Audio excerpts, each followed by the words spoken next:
The Mystery at Number 6 by Augusta Hewell Seaman. Chapter 12. Cross Purposes. In the brief space of time before he answered, Sidney managed to keep his head and hastily review the possibilities. As a matter of fact, he considered, Delight had not extracted any promise from them never to disclose the simple occurrence of their knowing her. The promise related mainly to the curious papers she had confided to them, and to the history of her life as she had told it to them. Perhaps, then, there was no reason why Sidney should not answer, fully and truthfully, Mr. Tredwell's query. Accordingly, while Bernice held her breath to the stifling point, he replied calmly, "Well, yes. As a matter of fact, we did see a young girl, in and about the place.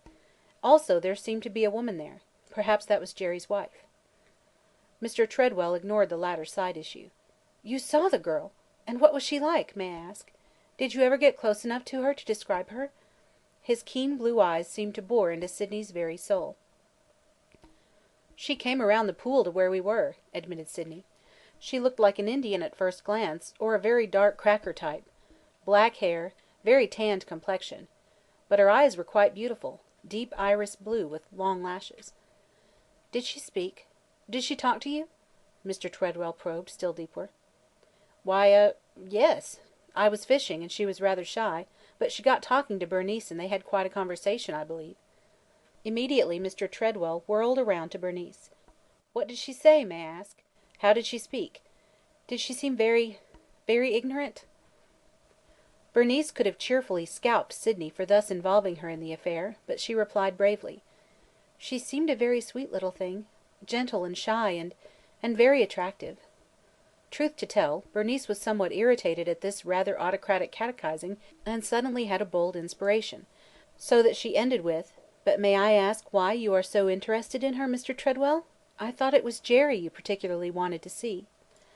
The effect on Mr. Tredwell of this sudden turning of the tables was instantaneous.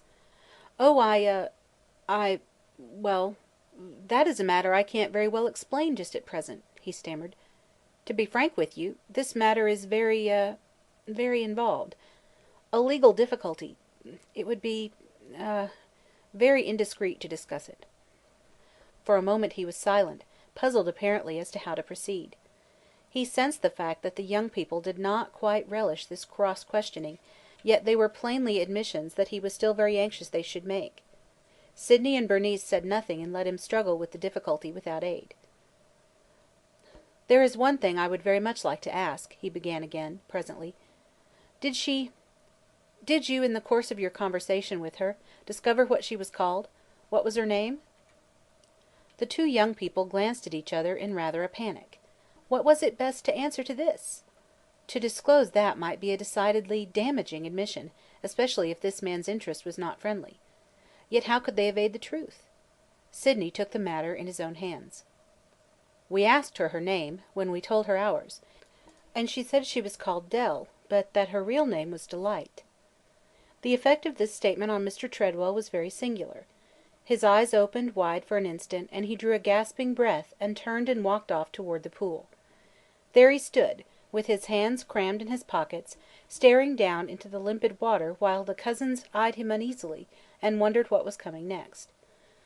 "Oh, are we doing right, Sidney?" murmured Bernice. "Ought we to have told so much?" "Can't very well help ourselves. He has us cornered good and proper. But that was a great dig you gave him, Bernice. You quite bowled him off his feet for a minute. Don't worry about the thing. If I were only sure what his motives were, I'd know better how to answer. The trouble is, we don't know. We may be doing Delight a lot of harm, or we may be holding back when it's all for her good. I wish I knew. Here he comes back again." But in the short interval of time, Mr. Tredwell's manner had changed entirely, and when he again approached them it was to take an entirely new tack. His manner was open and frank, but exceedingly firm. "It may seem very unwarranted of me to question you so closely," he began, "but there are reasons, the best of reasons, why I must sift this matter to the bottom. Do pardon me for this rather abrupt way of putting it. I feel absolutely certain that there are aspects of this affair that you are acquainted with and have not for some reason seen fit to disclose to me.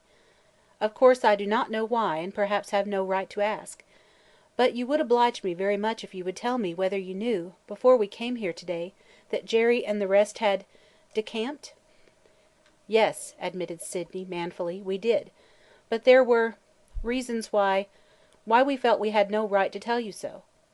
Then you really do know more of this matter. May I inquire further if you knew where they went, and by what route? Sidney drew a long breath. That I cannot tell you. I have no right. We have given a promise. Not to Jerry, I hope, flashed Mr. Tredwell.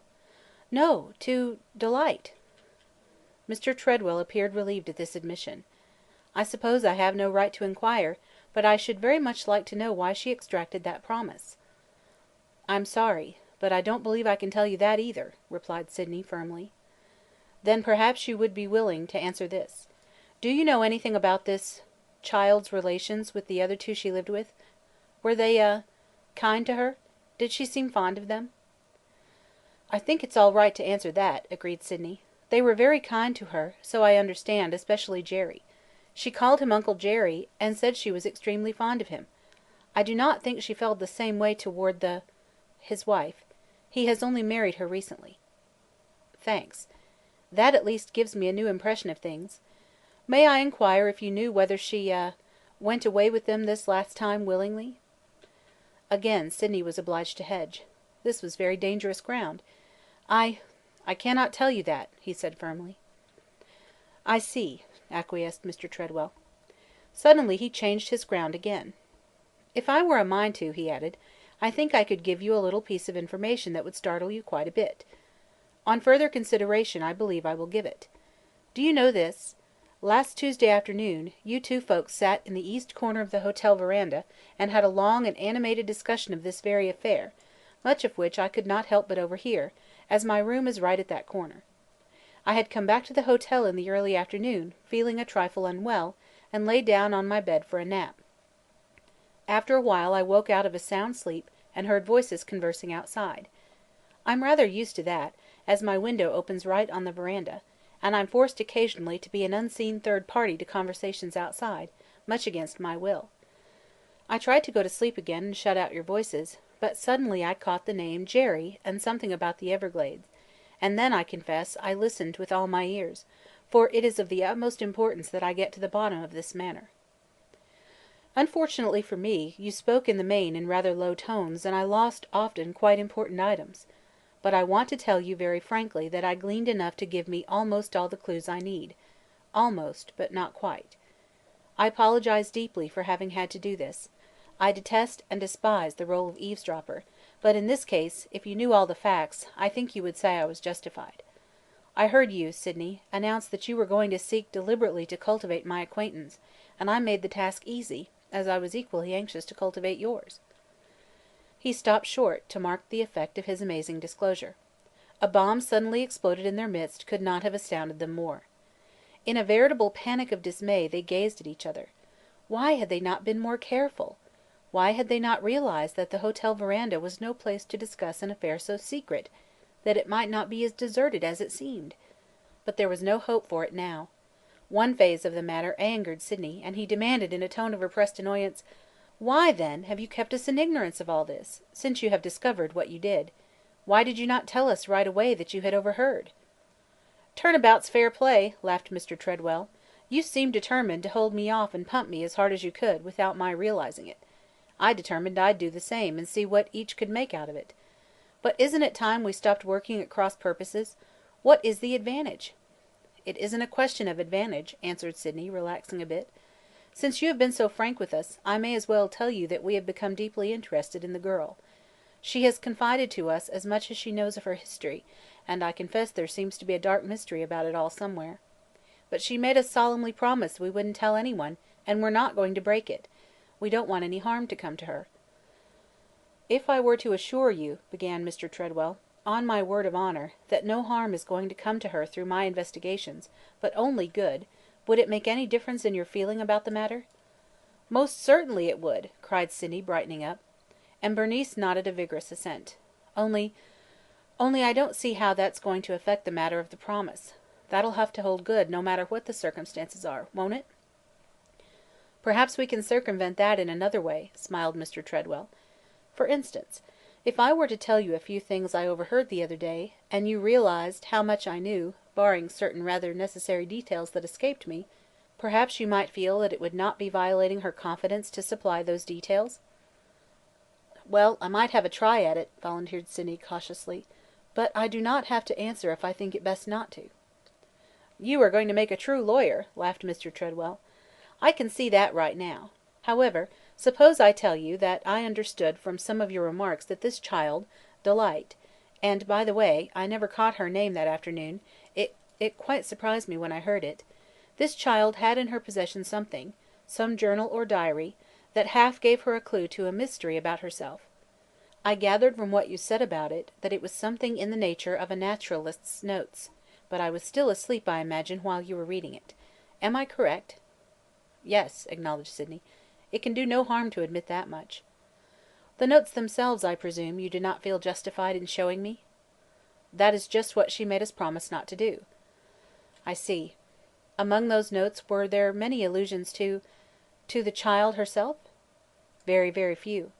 What there were did not seem to throw much light on the mystery." "The child herself does not know what they mean?" "I don't believe she does. She thought maybe we could understand, make something out of the puzzle. But we couldn't." "Does this child, Delight, remember ever seeing anyone around with them, with Jerry in the Everglades?" "She remembers Jerry's first wife, a Seminole Indian woman. Absolutely no one else." "Ah! That's a point that is very important. Thank you for not hesitating to disclose it. One thing more. I haven't a doubt that Jerry has gone back to the Everglades. It's the only place where he's likely to think himself safe from me. I would very much like to inquire if, when this party left here, you had any idea what special route they intended to take? Perhaps the girl knew?" "No. To be candid with you, their departure was the greatest surprise to us. It must have happened the very night after Delight gave us the papers. When we went to return them the next day, the place was deserted. Quite by chance we found a little note she had left for us, but she knew no more than we what route they would take. She bade us good-bye. That was about all." "I thought it rather singular," went on Mr. Tredwell, "considering what I knew of the whole affair, that you should be so willing to bring me here this afternoon. I did not realize that you already knew the birds had flown. But now I have a proposition to make. This Jerry Saw Grass must be traced, and followed. The matter is so important that I have decided to postpone other urgent business that would have taken me back to New York, and follow this up to the end. It is a matter that has long held fire in a legal sense and ought to be settled at once. I am more fortunate to have come upon this clue. I had almost given up hope of ever solving the mystery. You two young people seem to have been lucky enough to gain the entire confidence of the principal actor in the scene. It is her welfare that is at stake, and Jerry is the factor that is blocking the whole proposition. Jerry we must get at, and, since you two are so deeply concerned with Delight, how would this proposition strike you? I invite you both and Bernice's mother to accompany me in my car, which I devoutly trust will be ready, to take a few days' trip down into the region of the Everglades, and see what we can discover in regard to the fugitive. What do you say?" The proposition was so astonishing, so beyond anything they had ever expected to happen, that they were mutually struck dumb. But their looks were so eloquent that Mr. Tredwell laughingly remarked, "Well, as silence is usually construed to mean assent, I take it that the bargain is settled." End of chapter 12.